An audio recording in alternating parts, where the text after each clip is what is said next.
스위스 쥐리히에서 태어나서 영국에서 교육받고 자란 이 시대에 가장 주목받고 있는 소설가요, 철학자 중에 한 사람이에요. 알랭 드 보똥이라는 분이에요. 알랭 드 보똥. 자, 이분이 이제 자신의 책에서 사람의 일생의 시간에 대해서 이렇게 글을 쓰고 있습니다. 80세를 산다고 가정했을 때 사람은 잠자는데 20년, 직장생활 20년, 식사시간 6년, 빈정대고 잡담하고 노래하는데 노는데 7년, 이동하는데 6년, 술과 담배 하는데 2년 6개월, 미디어 보는데 5년, 옷 입고 신발 고르는데 6개월을 소비하고 있다. 세부적으로 봤을 때 나는 여기에 동의하지 않습니다 라고 하는 부분이 없지 않아 있을 거예요.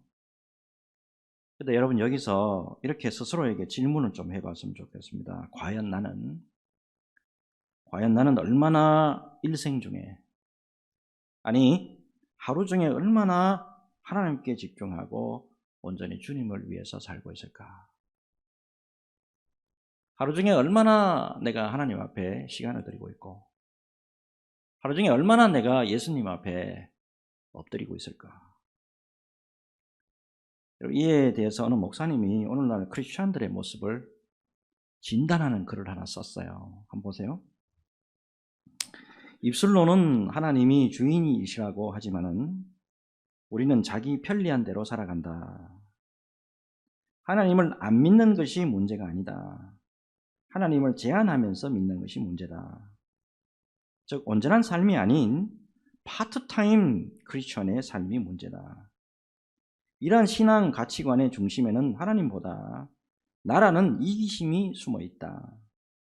그래서 이들은 어떻게 하면 더 편리하게 하나님을 믿을까? 어떻게 하면 세상과 하나님을 동시에 사랑할 수 있을까를 우선시한다. 여러분, 우리는 파트타임 크리스천일까요? 풀타임 크리스천일까요? 매일 매순간 우리 구주 예수님과 동행하고 있는 그런 크리스천일까요? 아니면 필요할 때만, 급하고 필요할 때만 그분을 찾고 있는 그런 크리스천은 아닐까요?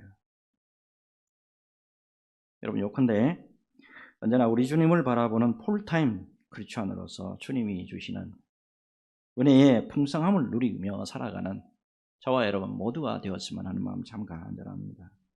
자, 오늘은 이 말씀을 전제로 해서 말씀 속으로 들어가기를 원하는데, 하나님의 말씀과 24시간 언제나 동행하면서 은혜로 승리하는 저와 여러분 모두가 되시기를 예수 그리스도 이름으로 축복합니다. 자, 계속해서 지난 주일에서 10계명 강의하겠는데 이제 5번째 시간이에요. 7계명이죠. 간음하지 말지니라. 그다음에 8계명 도둑질하지 말지니라. 이 두 가지 주제로 말씀의 은혜를 나누도록 하겠습니다. 자, 먼저 18절. 간음하지 말지니라 그랬습니다. 영어로 보면은 You shall not commit adultery 이렇게 되어 있습니다. 출애굽기 20장 14절에도 동일하게 기록되어 있죠. 간음하지 말라. 자, 우선 이 간음이라는 문제는 신앙 안에서 구약 시대뿐만 아니고 여러분 오늘날 신약 시대에도 매우 엄격하게 다뤄져 왔다라고 하는 사실이에요. 그리고 우리가 잘 알고 있듯이 비긴한 예가 있습니다. 사무엘하 11장과 12장의 말씀을 보면 이스라엘의 가장 위대했던 성군입니다. 감히 하나님 앞에 다윗이 간음을 행하는 사건이 아주 상세하게 기록이 되어 있잖아요. 이 다윗이 우리아의 아내 바세바를 간음한 사건은 이후에 우리가 잘 알듯이 철저한 회개했습니다. 침상을 온 눈물로 적셔가면서 회개했다고. 그리고 하나님으로부터 용서까지 받았는데도 불구하고 보응이 있었단 말이에요. 보응. 잉태한 아들이 죽었잖아요. 그리고 다윗의 가정에 그렇게 회개했음에도 불구하고 가정에 뭐요? 칼과 음란이 떠나지 않는 보응이 있었단 말입니다. 참고적으로 구약 모세 오경 보면 어때요? 간음에 대해서 반드시 하나님이 죽이도록 명령하고 있잖아요. 자, 그런데 여러분 신약으로 넘어오면 더 심각해요. 신약으로 넘어와서 예수님은 간음에 대해서 더 철두철미하게 말씀하신단 말이에요. 자, 마태복음 5장 27절에서 30절이죠. 또 간음하지 말라 하였다는 것을 너희가 들었으나 나는 너희에게 이르노니 음욕을 품고 여자를 보는 자마다 마음에 이미 간음하였느니라. 만일에 내 오른 눈이 너로 실족하게 하거든 빼어 내버리라. 내 백체 중 하나가 없어지고 온몸이 지옥에 던져지지 않는 것이 유익하며 또한 만일 내 오른손이 너를 실족하게 하거든 찍어내버리라. 내 백체 중 하나가 없어지고 온몸이 지옥에 던져지지 않는 것이 유익하니라. 음욕을 품는 생각만 해도 마음에 이미 간음하였다. 이게 예수님의 말씀이에요. 결국 어때요? 간음의 문제가 보통 심각한 게 아니다 라는 것을 알 수가 있습니다. 자, 이어서 이제 이 간음의 문제를 더 깊이 살펴볼게요. 자, 7번째 계명의 히브리 원문이 이렇게 되어 있습니다.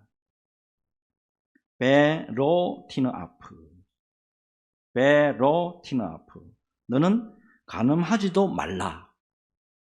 너는 간음하지도 말지니라. 정확하게 이렇게 번역을 할 수가 있습니다. 우리가 지난 주일에 6계명이죠. 살인하지 말라. 이때 원어상으로 보니까 어때요? 목적어가 있었어요, 없었어요? 목적어가 없었잖아요. 여기도 보면 목적어가 없어요. 누구를 간음하지 말라는 것이 명확하지가 않다 이 말이에요. 자, 우선 이제 또 이 문제를 또 해결해야 됩니다. 자, 여기서 간음하다에 해당하는 히브리어가 나아프입니다. 나아프. 자, 특별히 이 단어가 쓰인 성경상 용례 가운데 가장 이 용례를 뚜렷하게 알 수 있는 대목이 나와요. 레위기 20장 10절입니다. 레위기 20장 10절 누구든지 남의 아내와 간음하는 자, 곧 그의 이웃의 아내와 간음하는 자는 그 간보와 음부를 반드시 죽일지니라. 자, 간음하는 자 나왔죠. 2번 나왔습니다. 나아프예요. 나아프. 근데 말씀 자세히 보면 남의 아내와 간음하는 자만 말씀하는 것 같죠? 근데 그게 아니란 말이에요. 여기 간보 나오잖아요. 예? 간음하는 남자, 또 음부, 간음한 여자, 모두를 하나님이 말씀하고 계시잖아요. 결국 누구를 간음하지 말라는 게 분명해지죠. 남의 아내와 남의 남편 모두 다 가리킨다라는 거예요. 특별히 모든 이 간음은 결혼을 전제로 하고 있다. 결혼하고 있으면서 이 문제를 지금 다루고 있는 거예요. 결국 구약의 모세 오경, 그 다음에 선지서 다 종합해 보면 간음이라는 게 뭡니까? 이제 나오죠. 답이 한 남자가 이웃의 아내와 성관계를 맺는 거. 아울러서 결혼한 여자가 남편 이외의 남자와 성관계를 맺는 거. 이게 adultery, 간음하다는 거예요. 자, 그래서 유력한 학자들 모두 이 7번째 계명은 이웃의 결혼이 깨지는 것을 막고 이웃의 자유와 권리를 보호하려는데 그 취지가 있다라고 일단은 결론을 내립니다. 자, 여러분 지난 주일에 우리 6계명 살인하지 말라. 이거는 어떤 의미냐면 이웃의 생명을 보호하기 위해서, 이웃의 모든 사람들의 생명을 보호하기 위해서 하나님이 친히 주신 계명이라고 한다면 이 간음은 이웃의 결혼과 가정을 보호하기 위해서 주신 하나님의 사랑의 계명이다라는 걸 알 수가 있어요. 여러분 무엇보다도 하나님께서 이 간음에 대해서 아주 엄격하게 말씀하시는 이유를 우리가 주목해야 됩니다. 왜 엄격하게 말씀하시냐? 첫째, 이 간음은 결혼의 신성함을 깨뜨리는 하나님 앞에서의 반역죄에 해당합니다. 자, 우리 창세기 2장 23절 24절 보면 아담이 이르되 이는 내 뼈 중에 뼈요 내 살 중에 살이라. 이것을 남자에게서 취하였은즉 여자라 부르리라 하니라. 이러므로 남자가 부모를 떠나 그의 아내와 합하여 둘이 한 몸을 이룰지로다. 자, 결혼. 하나님의 언약 백성들을 향해서 직접 하나님이 제정해 주신 신성한 언약식입니다. 요거를 깼다, 요거를 깬다, 하나님의 언약을 반역하는 행위예요. 그렇기 때문에 하나님이 아주 엄격하게 다스리는 것을 볼 수가 있어요. 아울러서 여러분, 창세기 39장 9절이죠. 창세기 39장 9절에 요셉의 말을 절대적으로 우리가 주목해야 됩니다. 요셉의 말이죠. 이 집에는 나보다 더 큰 이가 없으며 주인이 아무것도 내게 금하지 아니하였어도 금한 것은 당신뿐이니 당신은 그의 아내임이라. 그런즉 내가 어찌 이 큰 악을 행하여 하나님께 죄를 지으리까? 어찌 이 큰 악을 행하여 하나님께 죄를 지으리까? 요셉의 말을 잘 분석해 보면 이때 간음은 자기 집주인 보디발에 대한 큰 악이 아니에요. 지금 이 문제는 하나님께 대한 큰 악이다라고 보고 있는 거예요. 그래서 이 지경에서 벗어나기 위해서 그냥 옷까지 그냥 벗어내버리고 도망가잖아요. 요셉도 인간이기 때문에 이 지경에서 도망하지 않으면 결국 넘어질지도 모른다.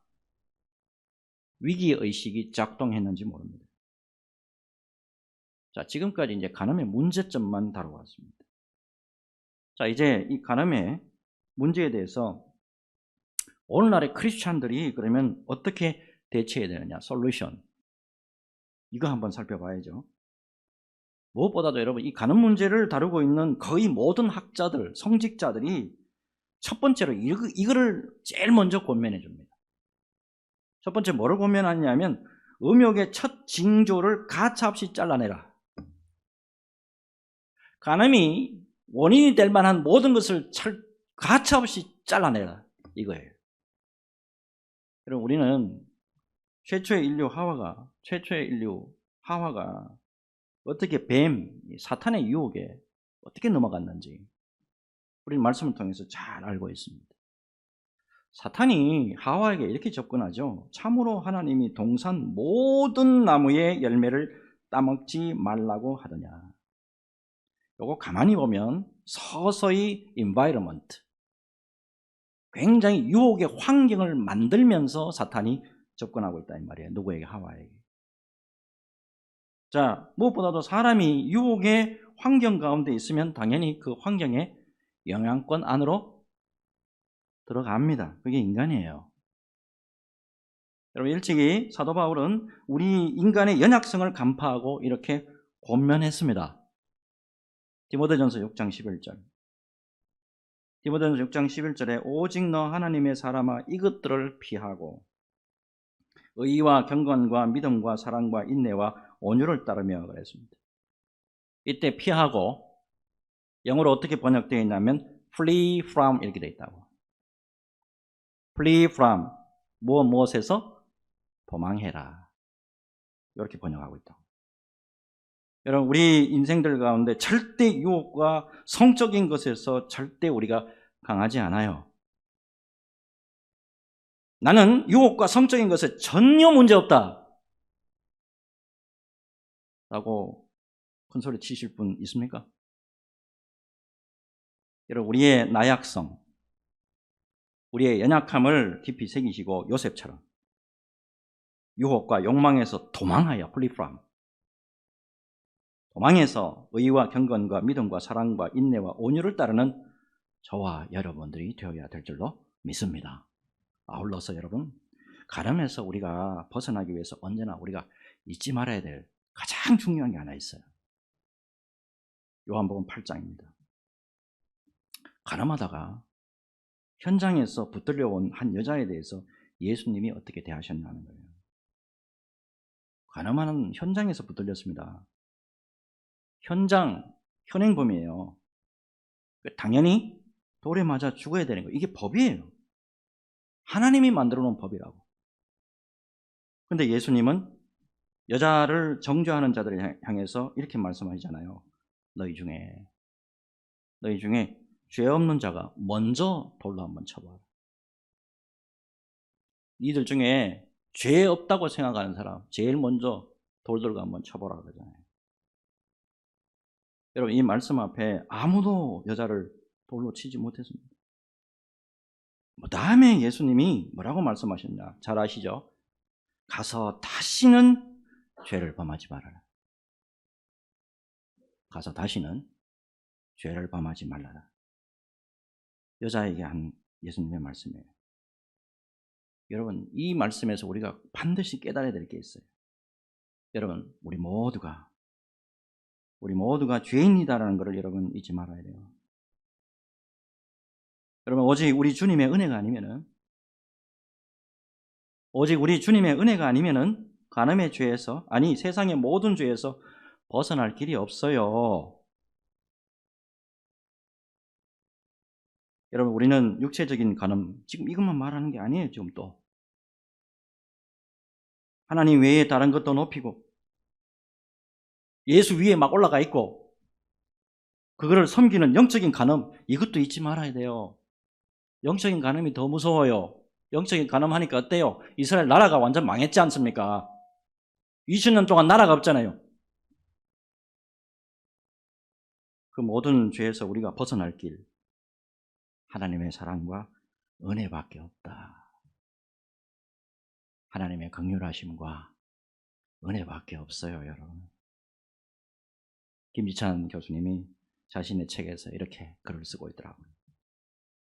주님은 가늠한 여인과 같은 우리의 죄를 용서하시기 위해서 십자가에서 죽으심으로 하나님의 사랑이 무엇인지 보여주셨다. 따라서 우리의 온갖 죄와 욕망에서 벗어나기 위해서는 예수 그리스도에게서 흘러나온 하나님의 사랑을 끊임없이 받아 마셔야 한다. 왜냐하면 창에 찔린 주님의 옆구리에서 하나님의 사랑이 흘러나오기 때문이다. 간음이 판을 치는 이 세상 속에서 소금과 빛의 역할을 감당하는 것 쉽지 않다. 창에 찔린 십자가 위에 예수 그리스도의 옆구리에서 흘러내리는 하나님의 사랑을 경험하고 하나님의 입맞춤 하나에 전 생애를 걸고 목숨까지 바치는 사랑의 투쟁만이 우리를 순결한 그리스도의 신부가 되게 할 것이다. 가늠한 여인을 용서해 주시듯이 우리 모든 죄를 사해 주신 주님의 놀라운 사랑과 그 은혜를 기억하시면서 주님이 여인에게 마지막 주시는 말씀 있잖아요. 가서 다시는 범죄하지 말라. 가서 다시는 범죄하지 말라. 이 말씀 새기시면서 언제나 주님 앞에서 성결과 거룩으로 살아가는 저와 여러분들이 되었으면 하는 마음 간절합니다. 이 은혜로 언제나 주님 앞에서 반듯하게 세워지는 은혜의 역사가 있으시기를 예수님의 이름으로 축복합니다. 자, 그 다음에 8계명이죠. 도둑질하지 말라. 여러분 우리는 예수를 믿고 거듭난 우리입니다. 그래서 대부분 다 예수님 앞에서 하나님 앞에서 성령님 앞에서 정직하게 살아갑니다. 맞습니까? 정직하게 살아가요. 그래서 도둑질하지 말지니라. 여기에 크게 마음이 크게 쏠리지 않는 것 같아요. 자, 그런데 모리스 위라고 하는 목사님이 자신의 책 10계명에서 의미심장한 그림 하나를 소개합니다. 이 그림 잘 보세요. 한 시골 정육점에서 닭을 사는 여인과 정육점 주인의 모습인데 손을 잘 보세요. 자, 손을 보니까 어때요? 여인은 저울질을 이렇게 올리고 있고 그 다음에 정육점 주인은요 저울을 이렇게 내리고 있다고. 그리고 눈은 어디 가 있어요? 저울만 보고 있어. 그러면 상대방이 속이고 있다는 것을 알아요? 몰라요? 몰라. 그러면서 나는 지금 이익을 지금 챙기고 있다라고 두 사람 모두 야릇한 미소를 짓고 있다 이 말이에요. 자, 이 그림을 모리스 위 목사님이 소개하면서 이렇게 글을 쓰고 있다고. 노동자를 착취하는 고용주, 맡은 일에 꾀부리는 일꾼, 성과를 거짓으로 보고하는 월급쟁이, 불량 상품을 파는 상인, 낼 돈을 내지 않는 고객, 타인의 명성을 해치는 자, 친구의 신임을 의심하는 자, 가정의 수입을 술이나 도박으로 낭비하는 아버지, 자녀들이 극장에 몰래 들어가도 모른 채 하는 어머니, 소득세를 부정직하게 납부하는 사람, 무익한 것에 관심을 쓰며 시간을 보내는 목사, 이런 사람이 하는 일들은 바로 정육점 주인이 저울 눈금을 속이는 일과 같다. 여러분, 이 그림 있잖아요. 이 그림이 어떤 거냐면 모두가 자신이 교묘하게 도둑질하고 있다는 사실을 인식하지 못한 채 살아가고 있다는 것을 풍자한 그림이에요. 다 도둑놈이란 말이에요. 여러분, 정말이지 하나님 앞에서, 우리 주님 앞에서 나는 절대 도둑질하지 않고 삽니다 라고 하실 분이 있습니까? 19절 다시 보시죠.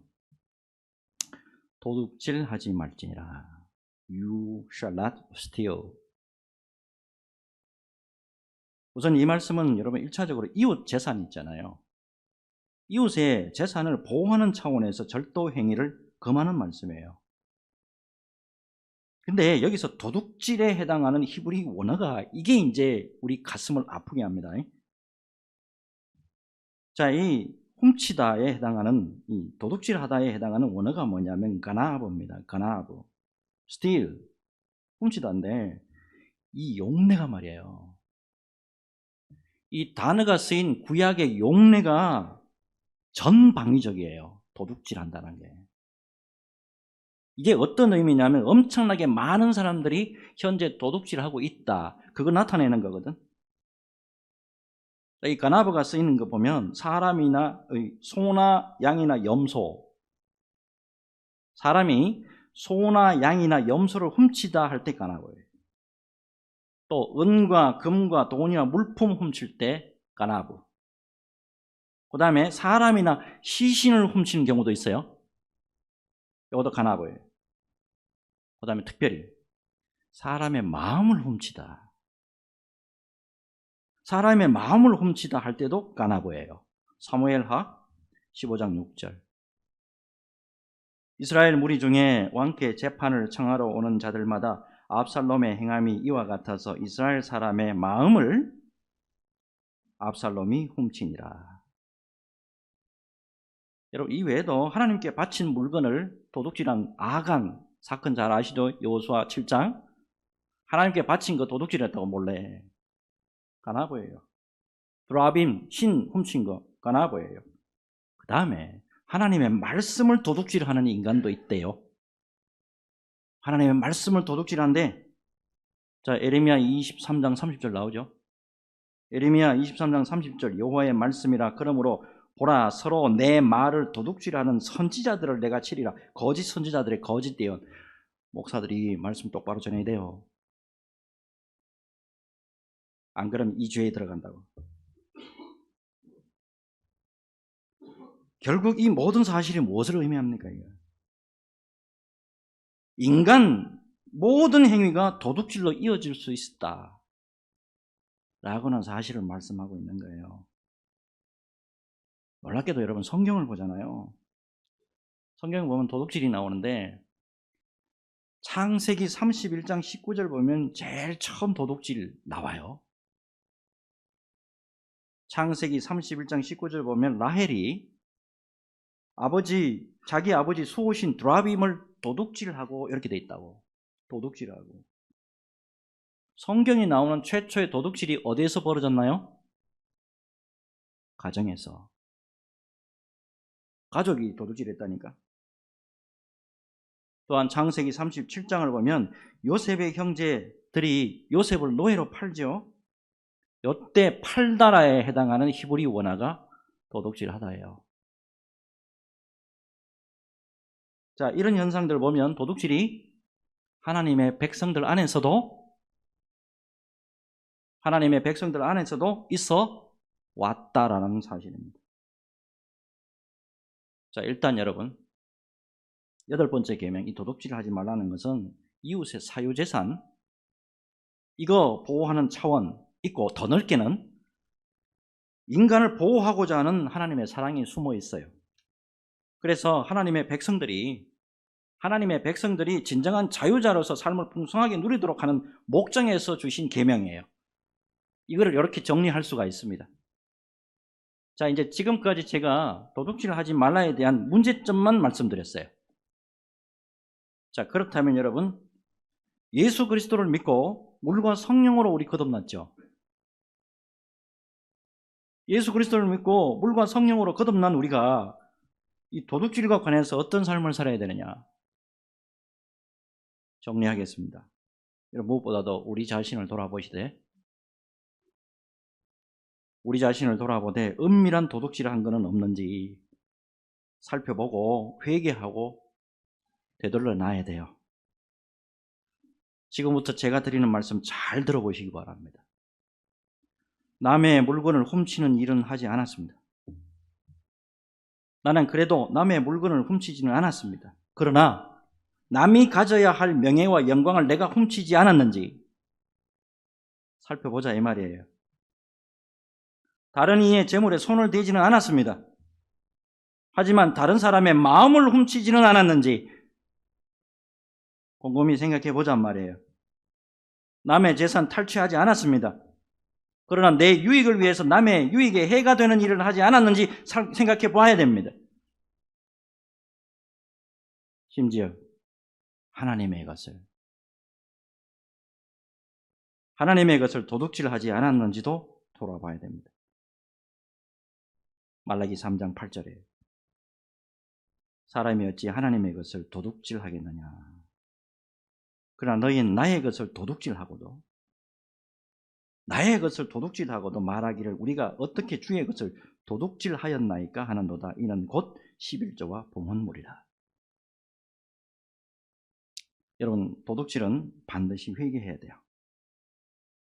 특별히 이에 대한 진정한 회개는 실제로 도둑질한 것을 돌려주는 등 구체적으로 보상해야만 진정한 회개다. 모든 주석가들이 동일하게 주석하고 있습니다. 여러분, 마지막으로 우리가 잊지 말아야 될 게 있습니다. 도둑질하지 말라라고 하는 계명은 이 인간이 탐욕에서 벗어나지 못하는 한 지키기 절대 어려운 계명입니다. 여러분, 무엇보다도 인간이 탐욕에서 욕심에서 벗어날 수 있는 길은 예수님 앞에 기도할 수밖에 없다는 겁니다.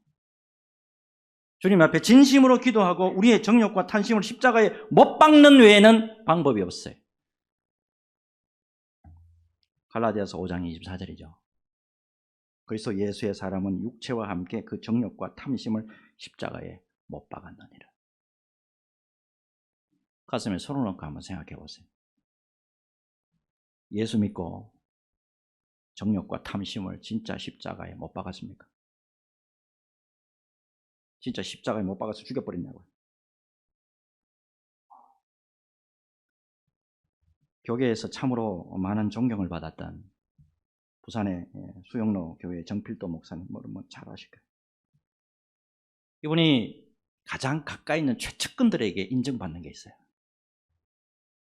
가장 최측근이 딱 봤을 때 이분이 돈을 어떻게 쓰는가, 물질을 어떻게 쓰는가 제일 먼저 볼 거 아니에요. 교역자들이 딱 봤대요. 언제나 이분은 물질 앞에서는 정직했다. 하나님의 것에 대해서는 철저했다. 고백하더라고요. 어느 날입니다. 한 부교역자가, 부목사님이 정 목사님에게 이런 질문을 했대요. 목사님, 하루에 5시간씩 기도하신다는 이야기를 들었는데 무슨 내용의 기도를 하시는 겁니까? 저는 그 대답이 가슴에 꽂히더라고요. 정 목사님이 정확하고도 어떻게 보면 가장 솔직한 말을 하더라고요. 내가 5시간씩 기도하는 가운데 3시간은 내 욕심을 이기기 위한 기도합니다. 5시간 가운데 3시간은 내 욕심을 이기기 위해서 기도합니다. 말씀 정리하겠습니다. 가늠과 도둑질이 오늘 주제 말씀이에요. 여러분 우리 모두 아무리 예수 오래 믿고 아무리 경건 생활 깊게 하더라도 간음과 도적질에서 자유할 수 없다는 거 이제 발견하셨을 거예요. 결국 우리 주님